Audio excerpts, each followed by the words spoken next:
우리에게 주시는 말씀은 마태복음 19장 16절에서 22절 말씀입니다. 신약성경 32쪽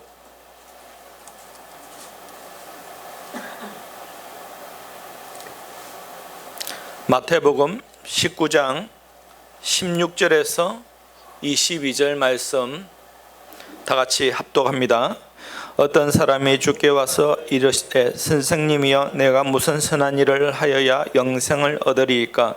예수께서 이르시되 어찌하여 선한 일을 내게 묻느냐? 선한 이는 오직 한 분이시니라.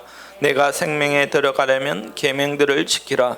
이르되 어느 계명이뇨니까?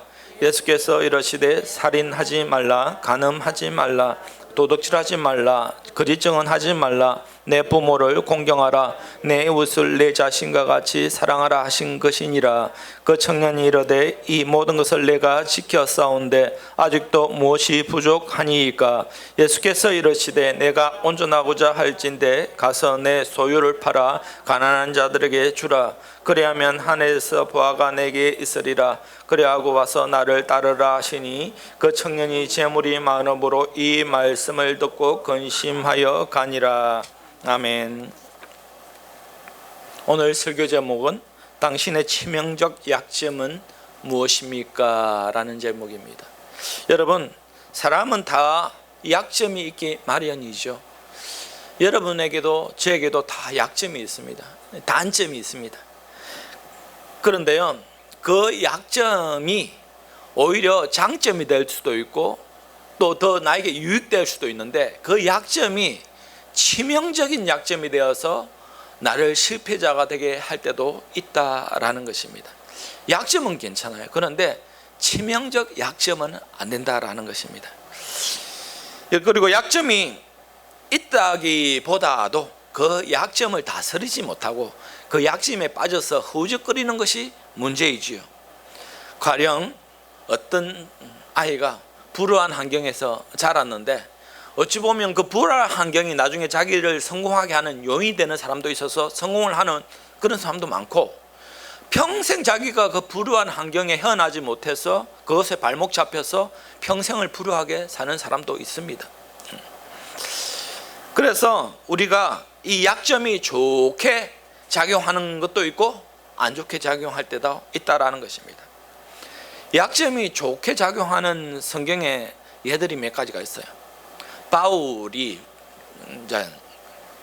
그 모범인데요. 바울에게 약점이 있습니까? 없습니까? 있죠. 뭐죠? 고칠 수 없는 질병이 있습니다. 그는 하나님이 주신 거예요. 뭐냐면 네가 너무 많은 능력과 은혜를 받았기 때문에 교만해지지 말아라 라고 하고 하나님이 딱 고칠 수 없는 병, 약점을 딱 주셨어요. 그것은 좋은 겁니다. 그러나요, 우리가 이 약점이 치명적인 약점이 되어서는 안 된다라는 것입니다. 여기서 말하는 내가 치명적이다라는 것은 우리가 신앙생활을 하는 데 있어서 대단한 방해거리가 되고 하나님의 은혜를 누리지 못하게 하고 심지어는 천국에까지 들어가지 못하게 하는, 영성을 누리지 못하게 하는 그런 약점이 되어서는 안 된다라는 것입니다. 우리가 우리의 치명적인 약점을 세상 말로 뭐라 하냐면 아킬레스건이다라고 말해요. 아킬레스건. 여러분, 아킬레스건이 뭔지 아시죠? 이 발목 뒤에 힘줄이에요. 이것이 아킬레스건인데 이 아킬레스건이 끊어지면 걷지를 못해요. 다른 데는 괜찮지만 이거 끊어지면 걷지를 못합니다. 그러니까 사람들이 이거 잘못하면은 평생 불구로 산다라는 것이죠. 성경에도 보면 여호수아나 역대기에서 보면 전쟁을 많이 하는데 하나님께서 명령하실 때 어떤 명령을 하시냐면 때로는 말에 그 발목의 힘줄을 끊어라 라는 그런 구체적인 예들이 몇 가지 나와요. 그러면 이 말은 평생 더 이상 달릴 수가 없죠. 여러분, 말이 달릴 수가 없으면 무슨 의미가 있습니까? 말은 달리기, 사람을 태우고 달리는 데 목적이 있는 것이잖아요. 달릴 수 없으면 그 말은 생명을 다한 것입니다. 왜 하나님께서 이 말의 힘줄을 끊으라고 했을까요? 전쟁에서 적군에게 취한 말들은 왜 그러라고 했을까요? 혹여라도 이 말들이 남겨놓으면 그것이 오히려 이스라엘 백성들에게 나중에 화로 작용되기 때문에 아예 그 근본적인 싹을 없애라라는 것입니다. 어찌 보면 성경에 보면 참 하나님은 무자비하고 무참히 여겨질 그럴 때도 있습니다. 그런데요, 그것은 다 무엇과 연관되어 있는가? 죄와 연관되어 있습니다. 그거 남겨놓으면 죄를 지으니까 반드시 그 치명적인 약점은 없애라라는 것입니다. 여러분, 이 치명적인 약점들 남겨놓으면 될까요? 안 될까요? 안 된다는, 반드시 없애야 된다라는 것입니다. 우리에게도 약점이 있다 그랬잖아요. 근데 그냥 약점은 괜찮아요. 근데 치명적인 약점은 반드시 고쳐야 된다라는 것입니다. 그렇지 못하면 평생 우리가 거기에 머물러 있고 거기에 헤우적거리고 빠져나오지 못합니다. 소돔과 고모라 성이 멸망할 때 하나님께서 명령하시기를 그 롯과 그 가족들에게 절대 소돔과 고모라 땅이 불비로 멸망할 때 뒤를 되돌아보지 말으라고 했습니다. 그런데 누가 뒤돌아보다가 소금 기둥이 되었나요? 바로 롯의 아내. 그 아내에게 치명적인 약점은 무엇이었죠? 자기가 이쁘게 꾸며놓은 집, 자기 농안에 숨겨놓은 은금 패물, 자기가 평생 그렇게 준비했던 그런 것들 너무 아까운 거예요. 그러니까 하나님 절대 되돌아보지 말으라고 했는데 그 아까운 거 되돌아보다가 한순간에 소금 기둥이 되었죠. 아이성 전투에서 이스라엘 백성들이 이제 여호수아서에 보면 다 승리를 할 때 여리고 성도 함락했는데 아이성 전투는 나중에 보면 함락을 못합니다. 왜 그렇죠? 아간의 범죄 때문에 그렇죠. 하나님께서 반드시 그 전투에서 모든 것을 다 없애라라고 했는데 어떻게 했죠? 아간이라는 사람이 몰래 옷도 훔치고 돈도 훔쳐가지고 자기 집에다 딱 모셔놨다라는 것입니다. 여러분, 사람은 속을지 몰라도 하나님은 속일 수가 없습니다. 하나님은 아시잖아요. 하나님이 그거 보시고 그 전쟁에서 이기지 못하게 했어요. 아간에게 있어서 치명적인 약점은 세상 탐욕이었죠. 그렇기 때문에 자기 가족이 다 몰살당했어요. 다 죽었어요. 사울도 마찬가지예요. 사울에게는 치명적 약점이 한두 가지가 아니에요. 첫 번째, 물질에 대한 탐욕이 엄청 많았습니다. 아말렉과의 전투에서 하나님 다 진멸하라고 했는데 또 좋은 소, 양 남겨놨잖아요. 왕도 죽이라는데 왕도 남겨놓고 결국 그것이 하나님께 불순종하는 것이 되어서 나중에 멸망을 받게 되는 것이에요. 그 말고도 또 사울은 치명적인 약점이 뭐냐? 자존심이었잖아요. 다윗이 죽인 자는 만만이고 사울이 죽은 자는 천천히다. 사람들이 노래를 부르니까 이 자존심이 상해가지고 평생 다윗을 죽이려는데 그렇게 헛된 시간을 보낸 사람. 치명적인 약점이 너무 많았기 때문에 나중에 보면 그 전투에서 엄청난 자기 자녀들하고 잔인하게 죽임을 당합니다. 여러분, 다윗도 약점이 있었을까요? 없었을까요? 뭐죠? 다윗의 약점은 여자였어요. 여자. 음욕을 품는 것. 그래서 우리아를 장군을 죽이고 살인교사죠. 그러니까 오늘날 말하면. 그리고 그 범죄를 짓게 되죠. 나중에 이제 그 약점이 이제 나중에 해결했기 때문에 괜찮아진 거예요. 그러니까 이 다윗은 그 사건 이후에 다시는 아마 그런 성적인 죄를 짓지 않았겠죠. 뼈아픈 경험이 있기 때문에. 삼손도 마찬가지예요. 삼손에게는 치명적 약점이 뭐였습니까? 마찬가지로 여자. 항상 이 성적인 문제가 사람들의 치명적 약점이 될 수 있어요. 유다, 가룟 유다는 치명적 약점이 무엇입니까? 물욕, 욕심, 돈에 대한 욕심. 결국 그 돈에 눈이 멀어서 예수님을 팔아버리고 나중에 자기가 깨닫고 자살해 죽습니다. 베드로도 약점이 있었어요. 베드로의 약점은 뭔지 아세요? 치명적인 약점은 두려움이었어요. 두려움. 예수님을 나중에 너 예수님이 제자 맞지? 하니까 겁이 나가지고 나 예수님 제자 아니야 라고 예수님을 3번이나 부인을 하게 되잖아요. 결국은 베드로도 나중에 다윗과 이 베드로 같은 경우에는 그 약점을 잘 치료하여서 장점이 되게 한 사람들이에요. 그래서 다 하나님께 온전히 쓰임받죠. 여러분, 그래서 이 치명적인 약점은 반드시 없애야 된다라는 것입니다. 많은 정치인들이 있는데 정치 생활을 하다가 잘 마치는 사람이 있는가 반면에 정치를 하다 말고 중간에 자살을 하거나 이제 그 영원히 정치에 발을 붙이지 못하는 그런 사람들 있잖아요. 그게 뭔지 아세요? 다 잘해. 다 잘하는데 어떤 치명적인 약점과 한 가지 딱 발목이 잡히면 정치 인생이 끝나요. 심지어는 자살까지 해버리는 거예요. 그 치명적인 약점이 자리를 죽여버리는 것입니다. 여러분, 신앙인도 똑같습니다. 우리가 신앙생활 할 때 이 치명적인 약점을 빨리 없애거나 극복하거나 변화받지 못하면 평생 그것에서 허죽거리고 산다라는 것이에요. 여러분, 저와 여러분에게도 반드시 치명적인 약점이 있습니다.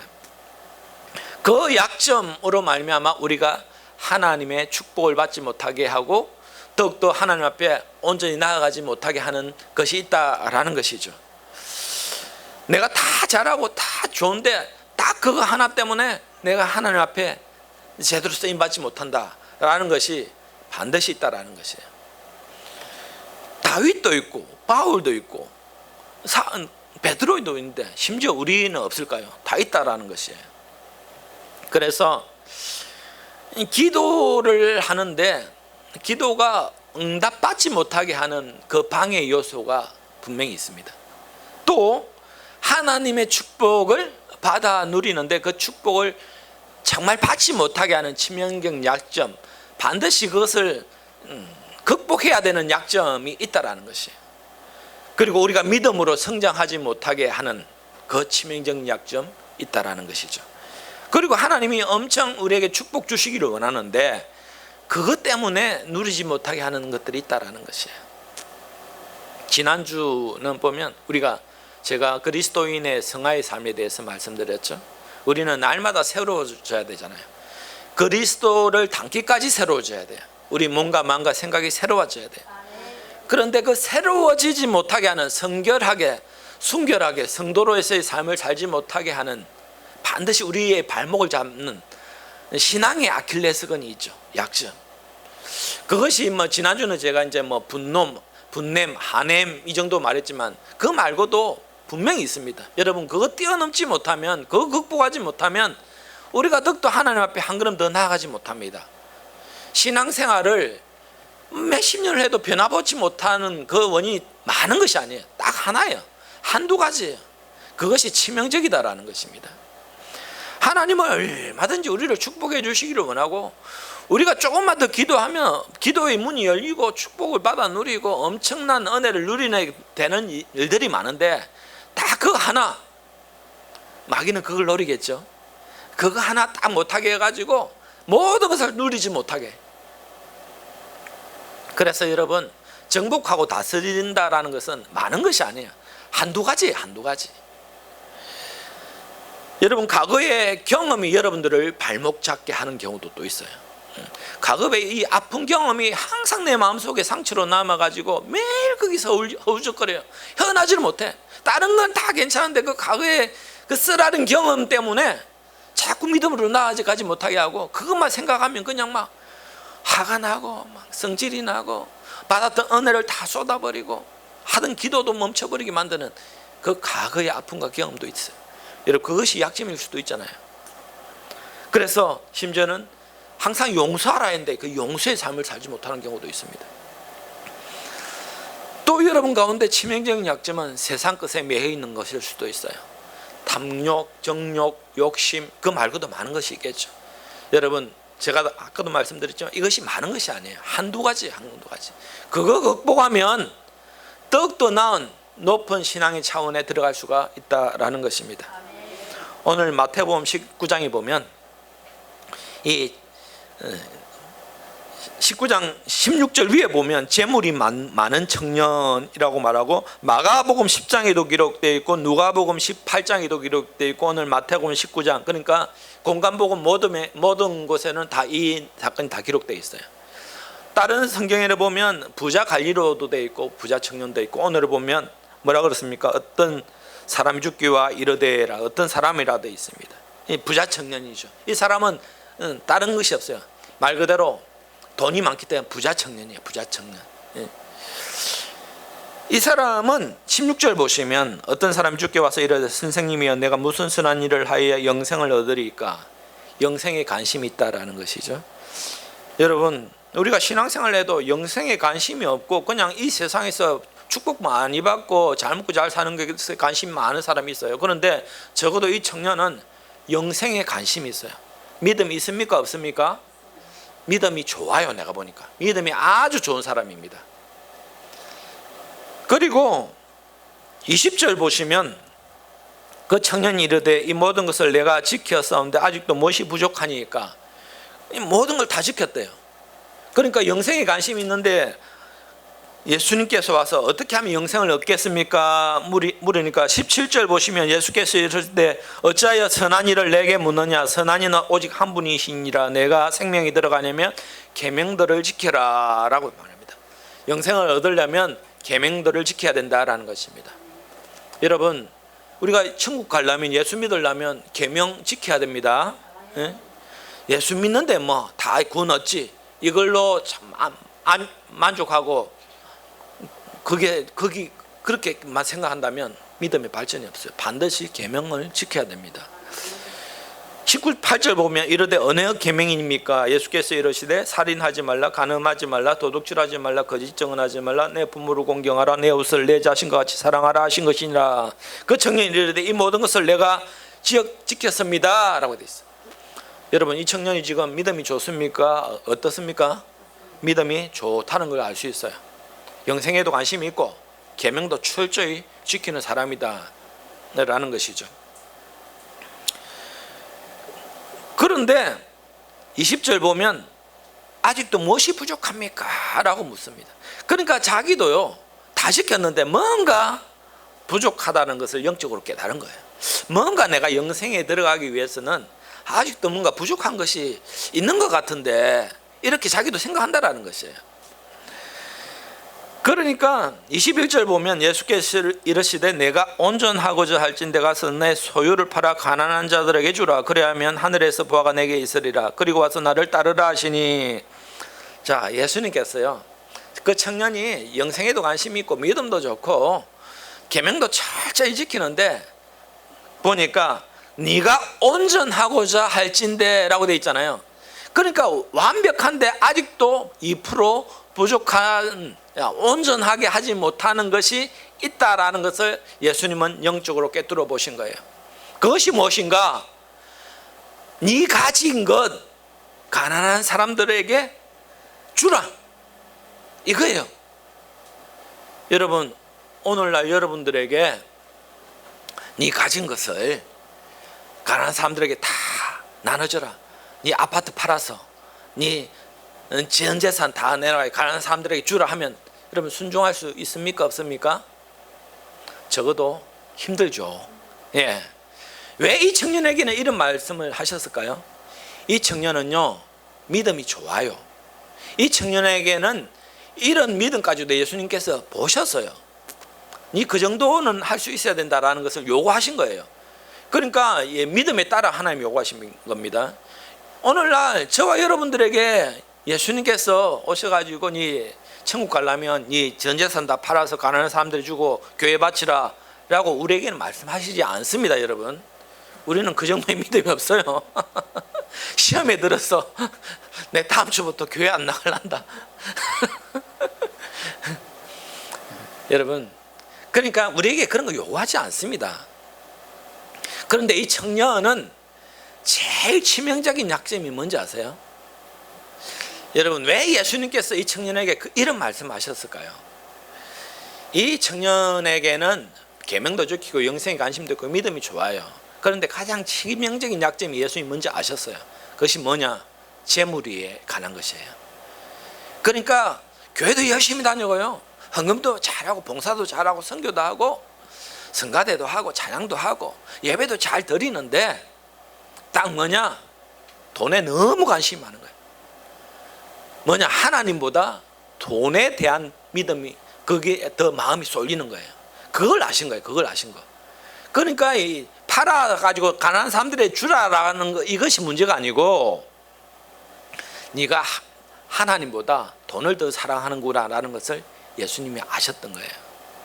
여러분, 저와 여러분들은 여러분 돈보다 다른 어떤 것보다 뭐 바치고 안 바치고 문제가 아니고 우리가 하나님을 더 사랑해야 된다는 것이 문제이죠. 아시겠습니까? 다른 거 없어요. 하나님보다 더 다른 걸 사랑하면 안 된다라는 것이에요.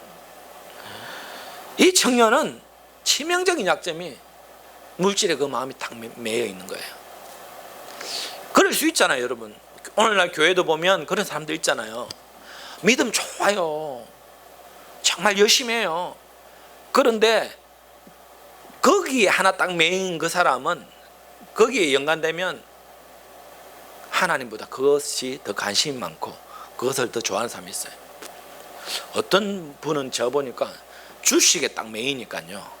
야, 그 믿음 좋은 사람도 예배 시간에 그거 핸드폰 켜가지고 주식 오르락 내리락 거 그거 보고 있고 그거 연구하고 있고 하루 종일 생각이 어느 곳에 어떻게 투자를 해야 되는가 그게 딱 매여버리니까 아무것도 안 돼요.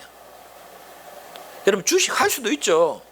근데 예배보다 하나님보다 주식이 더 관심이 많고 거기에 더 많이 신경 쓰면 그 사람은 치명적인 약점은 영생에 들어가지 못하게 하는 그 치명적인 약점은 그 주식이 되는 것이에요. 그 말고도 또 많겠죠, 여러분. 그래서 제가 여러분에게 말씀드리는 것이 여러분들 그 치명적인 약점이 반드시 있는데 그거 극복해야 된다는 걸 말씀드리는 거예요. 우리에게도 이 부자 청년과 같은 그 한 가지가 있다라는 것입니다. 제가 아까 말씀드렸죠. 과거의 경험도 될 수 있고 뭐 물질도 될 수 있고 뭐 다 될 수 있습니다. 그래서 이 22절 보면 그 청년이 재물이 많음으로 이 말씀을 듣고 근심하여가 아니라, 그러니까 이 청년은요 결국은 이 재물이 많은 것이 자기가 이 세상에는 풍족하게 살게 하는 그 방편이 될 수 있는지 모르겠지만 영생을 얻게 하는 데는 대단한 걸림돌이 되었다라는 것을 알 수 있습니다. 되돌아갔어요. 되돌아가 버렸어요. 이 믿음 좋은 사람도. 그러니까 예수님께서 그 모습을 바라보고 23절에 뭐라 그럽니까? 여러분 잘 아시는 말씀. 예수께서 제자들에게 이르시되 내가 진실로 너희에게 이르노니 부자는 천국에 들어가기가 어려우니라. 다시 너희에게 말하노니 낙타가 바늘기로 들어가는 것이 부자가 하나님 나라에 들어가는 것보다 쉬우니라 하시니라. 부자라고 왜 천국에 못 가겠습니까? 부자도 천국 들어가죠. 부자가 천국 못 간다면 이 세상에 많은 부자들은 다 교회 다닐 필요가 없죠. 부자 천국 갈 수 있습니다. 그런데 이 청년처럼 그 물질에 매여서 하나님보다 믿음보다 예배보다 더 중요하게 여기는 것이 물질이 되면 그 부자는 천국 못 간다라는 것이에요. 여러분, 우리는 잘 깨달아야 돼요. 하나님께서 오늘 나에게 주시는 말씀이 무엇인지를. 믿음이 좋다고 치명적인 약점이 없는 게 절대 아니더라고요. 목회자도 치명적인 약점이 있어요. 그 믿음 좋은 목회자도 치명적인 약점이 있어요. 마태복음 6장 24절 보면 한 사람이 두 주인을 섬기지 못할 것이니 혹 이를 미워하며 저를 사랑하거나 혹 이를 중히 여기며 저를 경히 여김이라. 내가 하나님과 재물을 겸하여 섬기지 못하느니라. 하나님과 재물에 관해서 오늘은 말씀하신 거예요. 겸하여 섬기지 못하고 하나님과 세상 욕심을 겸하여 섬길 수 없고 하나님과 세상 그 어떤 것과 겸하여 섬길 수가 없다라는 것입니다. 하나님도 좋고 이것도 좋고 그렇게 해서는 안 돼요. 하나님보다 더 좋은 것이 있어서는 절대 안 된다라는 것이에요. 여러분, 우리는 믿음에 결단을 하셔야 돼요. 왜 자꾸 우리가 결단을 못 할까요? 적당히 하기 때문에 그렇죠. 하나님도 믿고 영생도 천국도 가고 싶고 세상에 지금 누리는 것도 마음껏 누리고 싶고. 왜 우리가 세상에 살면서 누릴 수 있는 권리가 있죠. 누릴 수 있습니다. 문제는 무엇이냐? 그것이 치명적인 약점이 되어서 나의 믿음 생활에 대단한 방해거리가 된다면 그거 없애야 된다라는 것입니다. 열왕기서에 보면 이제 왕들이 등장을 하잖아요. 열왕기 상하가 있고 역대하 상하가 있잖아요. 열왕기 상하는 북쪽 이스라엘 왕들 이야기, 남쪽 유다의 왕들 이야기 교차되면서 나오는데 역대기에서 보면 어느 왕들 이야기만 나옵니까? 어느 왕들 이야기만 나옵니까? 북이스라엘 왕들 이야기만 나올까요? 남쪽 유다 왕들 이야기만 나올까요? 이거는 기본인데요. 북이스라엘 왕들 이야기는 일절 안 나옵니다. 역대기서 보면 남쪽 유다 왕들 이야기만 나옵니다. 왜 그럴까요? 역대기서의 저자는 북쪽 이스라엘은 더 이상 하나님의 백성 취급하지 않는 겁니다. 완전히 타락했기 때문에. 여로보암 이후에 그 왕들이 선한 왕이 한 명도 없어요. 전부 다 악한 왕들밖에 없어요. 그래서 빨리 멸망당했죠, 아수르에게. 그런데 남쪽 유다 왕들은 다윗의 자녀가 다 왕들이 되잖아요. 그런데 이 왕들이요, 세 부류의 왕들이 있어요. 첫 번째 아주 선한 왕들이 있습니다. 선한 왕. 이 선한 왕들은 딱 두 명이에요. 이 남쪽 유다 왕들이 한 20명 정도 되는데 선한 왕들이 딱 두 명밖에 없다라는 거예요. 여러분, 두 명 한번 알아맞혀 보세요. 히스기야, 또 요시야 왕, 종교개혁을 한 요시야 왕. 히스기야 왕과 요시야 왕 그나마 선한 왕 축에 속합니다. 그 선한 왕들은 딱 네 가지 특징이 있어요. 이렇게 기록되어 있습니다. 첫 번째가 뭐냐면 다윗의 행위를 따랐다. 다윗의 행위를 따랐다면 일단 선한 거예요. 여로보암의 길로 갔다면, 북쪽 여로보암 나쁜 왕 길로 갔다면 그건 나쁜 거예요. 첫 번째 다윗의 길로 행했다. 두 번째 여호와의 보시기에 정직히 행했다. 세 번째가 우상을 다 회파했다. 그리고 네 번째가 산당을 제거했다. 이라면 선한 왕이, 완벽한 선한 왕이 되는 거예요. 히스기야도 그렇고 요시야도 이렇고 약점이 있었잖아요. 잘못한 것도 있어요. 그렇지만 그나마 선한 왕에 속합니다. 두 번째 왕들은 완전히 악한 왕들이에요. 완전히 악한 왕들. 여러분, 이 악하다 선하다의 기준이 뭘까요? 하나님 보실 때 저거는 악한 사람이고 저거는 선한 사람이다라는 기준이 뭘까요? 다른 것이 없죠. 딱 한 가지, 우상 숭배를 하고 백성들에게 온통 우상 숭배를 장려하는 왕이 되면 그는 무조건 악한, 우상 숭배를 하지 않고 하나님만 믿게 하는 그 왕이 되게 하면 무조건 선한 왕이에요. 그러니까 뭐 정치를 잘하고 나라를 부하게 하고 백성을 편안하게 하고, 이게 선한 조건이 아니고요, 우상 숭배하지 않는 거, 오직 하나님만 섬기게 하면 무조건 선한 왕이 되는 겁니다. 그러니까 하나님도 우리에게 원하시는 게 여러분 뭔지 아시겠죠? 하나님께서 그냥 예배 잘 드리고 하나님만 섬기면 우리를 선하다 보신다라는 것이에요. 이 악한 왕들을 보면 뭐냐면 다 이게 요시야, 히스기야는 종교개혁을 하고 우상 숭배를 없애고 산당을 다 제거했는데, 이 악한 왕들은 뭐냐면 다시 이방 백성들이 믿는 바알과 아세라 신을 섬기고 산당을 지어서 제사를 하고 우상 숭배를 하는 거예요.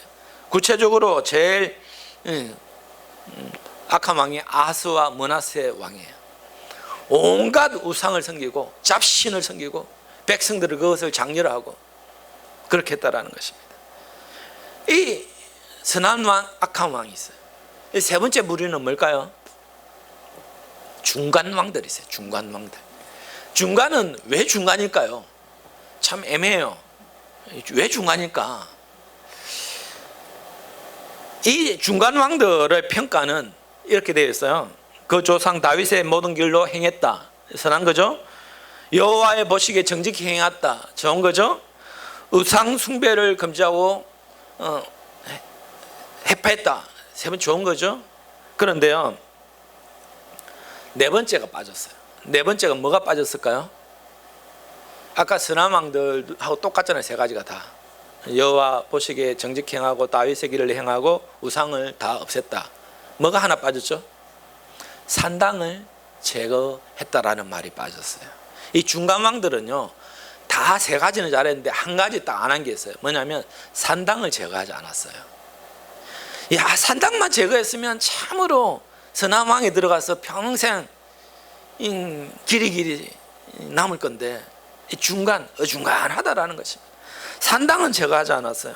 그래서 그 왕들 중에 한 명, 아사 왕에 대해서 열왕기상 15장 11절을 14절 이렇게 기록되어 있어요. 아사가 그의 조상 다윗같이 여호와 보시기에 정직히 행하여 남색하는 자들을 그 땅에서 쫓아내고 그의 조상들이 지은 모든 우상을 없애고 또 그의 어머니 마아가의 흠옷으로는 아세라 상을 만들어서 모로 태우의 위를 폐하고 그 우상을 찍어 기드론 시냇가에 불살랐으나 다만 산당은 없애지 아니하니라. 이게 이제 중간 거예요. 산당은 없이. 여러분, 산당 없애지 않았다고 뭐 그럴 수도 있지라고 말할 수도 있잖아요. 그런데요, 산당이 있나 없나는 아주 엄청난 나중에 차이가 발생됩니다. 결국 이 산당을 남겨두면 어떻게 될까요? 우상 숭배 다 안 해. 우상도 없애고 하나님 정직히 행하고 예배도 잘 드려. 그런데 산당을 남겨놨다.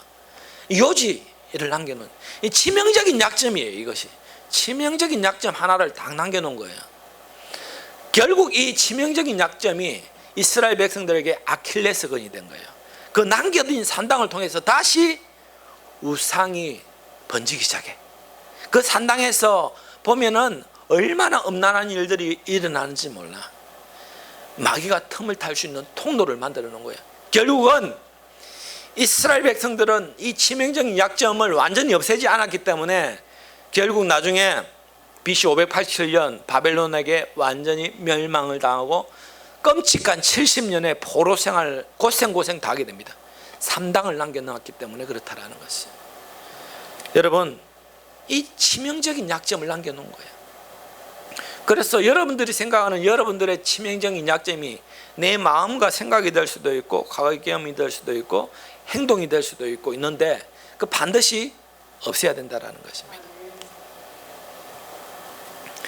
여러분, 오늘 우리에게도 제거하지 못한 치명적인 약점, 아킬레스건이 있습니다. 이 부자 청년과 같은 그런 약점들이 반드시 있습니다. 이 부자 청년은 재산이 장점이 돼야 되는데 이 재산이 너무 많았기 때문에 약점이 된 거예요. 그래서 우리는 너무 부하기도 마시고 너무 가난하기도 마시고 하나님 섬기고 믿음으로 지켜나가기에 딱 적당히 있는 것이 제일 좋은 거예요. 그렇잖아요. 너무 많으면 이 부자 청년처럼 이렇게 된다니까요. 명예가 될 수 있고 지위도 될 수 있어요. 내 자존심이 될 수도 있고 내 모난 성품이 될 수도 있어요. 여러분, 내 치명적인 약점은 누가 제일 잘 알까요? 일단은 내가 제일 잘 알아요. 그러니까 이 치명적인 약점을 안다는 것은 참으로 좋은 겁니다. 왜냐하면 이 치명적인 약점을 알면 고칠 수가 있잖아요. 그런데 정말 문제는 뭐냐면 이 약점을 자기가 모르면 그거 참 큰 병이에요. 그걸 빨리 깨달아야 돼요, 여러분. 그래서 이거는 무조건 깨달아야 돼요. 빨리 기도를 해보고 내가 빨리 생각을 해보고 기도해보고 내 치명적인 약점이 무엇인지를 빨리 깨달아야 돼요. 그래 고쳐야 돼요. 그리고 이 나의 가장 약점을 잘 아시는 분은 오늘 보면 이 청년에게 있어서는 예수님이 하나님이 아시는 거예요. 하나님 그거 아닌데요, 하나님 다 아십니다. 그러면 하나님께 그걸 맡겨드리고 하나님께 구해야 돼요. 하나님, 제가 이것이 정말 치명적인 약점이 되어서 내가 정말 이것을 헤어나올 수도 없고 이게 발목 잡혀서 내가 믿음의 축복을 누리지도 못하게 하고 기도도 응답되지 못하게 하고 신앙생활 성결한 삶을 살지도 못하게 하는 이것 주님 아시잖아요. 제발 고칠 수 있도록 도와주시고 이것을 반드시 없앨 수 있도록 성령 하나님 도와주십시오 라고 기도해야 된다는 것이에요. 이거 없애지 않으면 절대 안 됩니다. 반드시 없애야 됩니다. 그래서 예수님께서 오늘 저와 여러분에게 이렇게 물어보실 거예요. 너 그거 버릴 수 있니? 너 그거 안 할 수 있니? 부자 청년은 영생에 들어가는 데 있어서 다른 거 다 했는데 그 많은 재산이 치명적인 약점이 되어서 그 슬픈 기색을 띠고 다시 자기 길로 되돌아가 버렸어. 여러분, 우리는 절대 그런 가오를 범해서는 안 된다라는 것입니다. 온전히 오늘 우리의 약점을 깨닫고 그것을 반드시 없애고 그래서 믿음으로 더욱더 성숙한 여러분 되시기를 주님의 이름으로 축원드립니다. 기도합니다.